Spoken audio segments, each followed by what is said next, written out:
इस कहानी के पीछे का तर्क अगर आप समझ गए तो आपका मन काबू में हो सकता है। एक बार महात्मा बुद्ध किसी नगर से गुजर रहे थे। बुद्ध की नजर एक कपड़े के व्यापारी पर पड़ी जो दुखी और हताश दिखाई दे रहा था। बुद्ध चलकर उनके पास गए और पूछा कि हे बंते, तुम इतने उदास क्यों हो? अगर तुम मुझे अपनी चिंता का विषय बताओ तो मैं तुम्हारी कुछ मदद कर सकता हूँ। कपड़े के व्यापारी ने बुद्ध को प्रणाम किया और उनको अंदर बुलाया। उस व्यापारी ने कहा कि जब से मेरी पत्नी की मृत्यु हुई है तब से मेरे घर पर मेरे छोटे बेटे की देखभाल वाला कोई नहीं है, इसलिए मैं हमेशा इसको अपनी दुकान पर लेकर आ जाता हूँ। लेकिन मेरी दुकान पर आने वाले हर ग्राहक की पगड़ी को उछाल कर फेंक देता है, कभी कभी उनका झोला उठाकर बाहर फेंक देता है। मैंने इसको बहुत समझाया, डांटा, लेकिन यह नहीं समझा। इसकी इस हरकतों की वजह से मेरे सारे ग्राहक खुद को अपमानित मानकर वापस चले जाते हैं। बुद्ध बोले,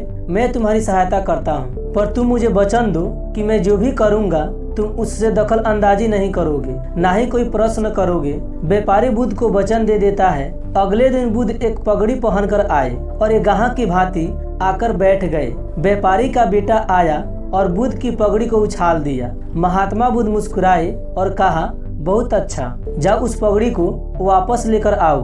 वह बच्चा दौड़कर गया और पगड़ी लाकर बुद्ध को दे दी। अगले दिन बुद्ध एक कुल्हाड़ी और एक लकड़ी लेकर आए। उस लड़के ने फिर से उस पगड़ी को उछाल दी। बुद्ध ने उस लड़के को कुल्हाड़ी और लकड़ी दे दी और कहा, जाओ इस लकड़ी को काटो।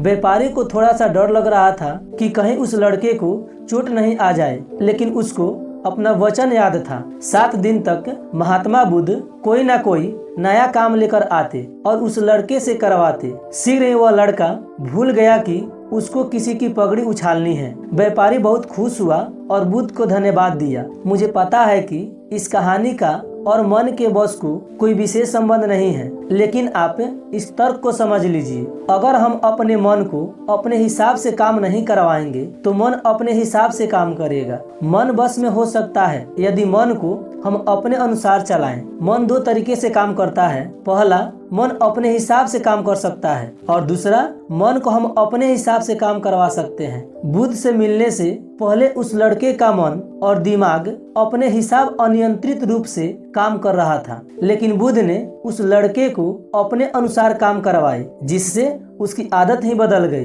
दोस्तों, ऐसे ही कहानियां सुनने के लिए मेरे चैनल को सब्सक्राइब जरूर करना और अच्छा लगा हो तो वीडियो को शेयर जरूर करना। मिलते हैं नेक्स्ट वीडियो में एक नए कहानी के साथ। तब तक जय हिंद, जय भारत।